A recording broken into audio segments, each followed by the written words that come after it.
dentro desses valores. Olha como as coisas mudaram. O filme Carruagem de Fogo, Kátia, se não me falha a memória, ele trabalha a questão de diferenças de regras, ou seja, as regras não eram homogeneizadas e quando eles se encontraram para os jogos, houve um problema, né? Como que você analisa isso e o que isso tem a ver com a questão da organização que Coubertin tinha para os jogos? Acho que a maior lição que a gente tira disso é que o esporte, de uma forma geral, é uma atividade dinâmica. E que, se não engessado, ele permite a sua recriação constante, né? Então, qual era a preocupação do Coubertin no começo dos Jogos Olímpicos?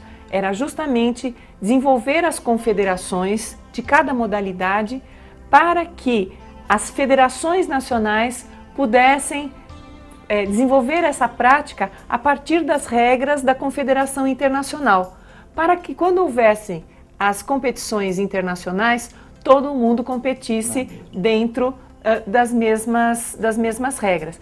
Então é muito interessante porque a gente vê, por exemplo, que nos Jogos Olímpicos de Londres em 1908, o peso era feito na medida inglesa, ou seja, isso criou um grande desconforto para todo o mundo que não era adepto das normas e das regras oferecidas pela própria Inglaterra. E isso leva, inclusive, à mudança da metragem da maratona. Não é? Que a maratona que nós temos hoje, com 42 quilômetros, 300 e alguns metros, essa medida foi feita nos Jogos de Londres. Mas por quê? Para que os competidores passassem na frente do Palácio de Buckingham, para que a rainha pudesse assistir aos Jogos sem sair da sua sacada. Muito bem, agora a gente dá um salto dos jogos da antiguidade chegando para os jogos da era moderna. Como que se dá essa transição e como que isso acontece? Na verdade, os jogos da antiguidade eles são uma referência para os jogos contemporâneos. Não se pode dizer que o que nós temos hoje é uma reprodução. Eu diria que eles são uma recriação. Por quê? A sociedade helênica era absolutamente distinta da sociedade que nós temos hoje, não é?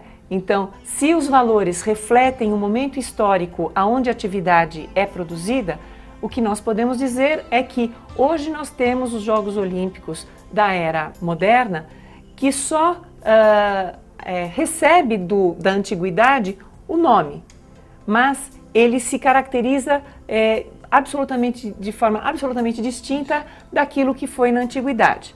Então, começa com uma atividade absolutamente aristocrática, com regras feitas para essa aristocracia e se populariza ao longo do século XX, chegando a ser o fenômeno que ele é hoje.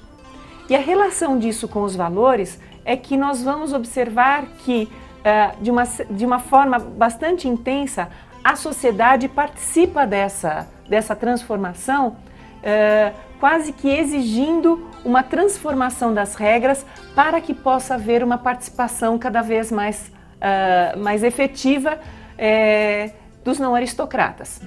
Não é? Então, se nós olharmos, por exemplo, principalmente a partir da Segunda Guerra Mundial, nós vamos ver assim, uma popularização das práticas esportivas, o que vai favorecer a participação de atletas, por exemplo, como a Ida dos Santos, não é? A brasileira que chegou em 4º lugar no salto em altura nos Jogos de Tóquio, Nelson Prudêncio, Ademar Ferreira da Silva, que são pessoas que começam a praticar esporte como uma atividade apaixonada e que depois se tornam grandes atletas olímpicos competidores. Mas antes de mais nada, que vem no esporte uma possibilidade de socialização diferente daquela que ele exercia no seu núcleo social. Bom, mas há uma mudança a partir de então. O esporte passa a ser um meio de vida, né, para esse sujeito, diferentemente dos jogos da antiguidade. Como é que é isso?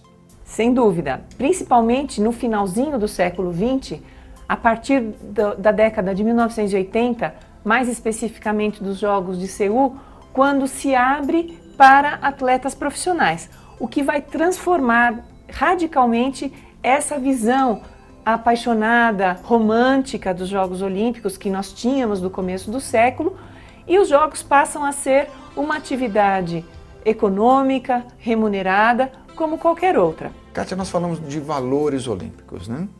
Como que há diferenças entre os valores apresentados pelos Jogos da Antiguidade e os Jogos da Era Moderna? Na escrita, eles são aparentemente iguais, mas nos seus valores, nos seus conceitos, também são iguais? Veja, se nós tomarmos na Antiguidade como uma prática apenas dos cidadãos, ele já era exclusivo. Porque você tinha o impedimento das mulheres, você tinha o impedimento dos escravos, não é? Então, nós não podemos dizer que era uma prática universalizante, né? Não, ela já era uma prática exclusiva.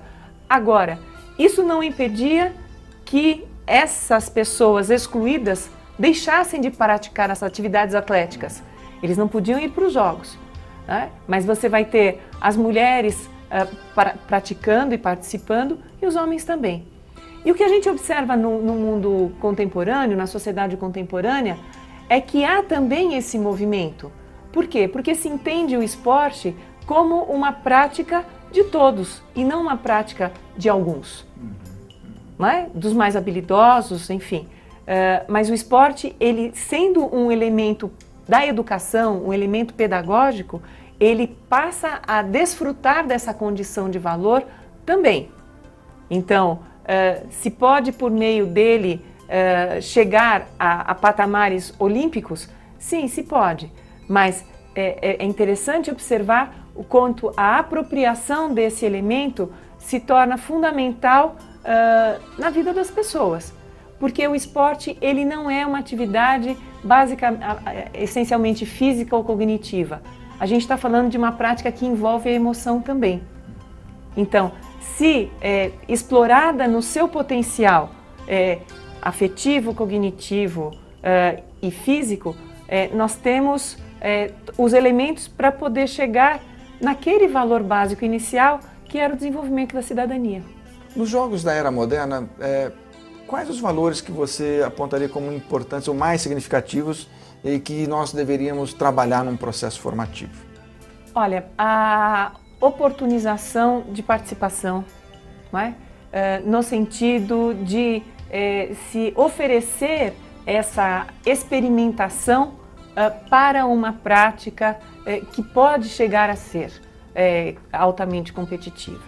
Mas antes de mais nada, oportunizar esse contato. O reconhecimento da regra, né? O respeito à regra, não no sentido de segui-la fielmente, mas inclusive construindo novas regras, não é? Porque como uma atividade dinâmica, nós podemos ver, por exemplo, a mudança da regra do voleibol, do basquete. Como é que se constroem essas regras? Elas não são consensuais, elas são construídas a partir de demandas. E aí nós transportamos para o nosso cotidiano. Quanto nós participamos de fato das transformações das regras na sociedade? Nós estamos apenas sujeitos a que as regras nos cheguem ou nós participamos delas? Agora, a gente sabe que para construir essa regra é fundamental o diálogo. Então é necessário ouvir sobre elas, discutir, experimentar, não é? Então, nesse sentido, nós observamos os valores olímpicos contribuindo para esses valores maiores que nós desejamos para as nossas crianças e para a nossa sociedade de uma forma geral. Regras é um tema extremamente importante. Os jogos e o esporte, pela sua natureza, eles já têm as regras próprias.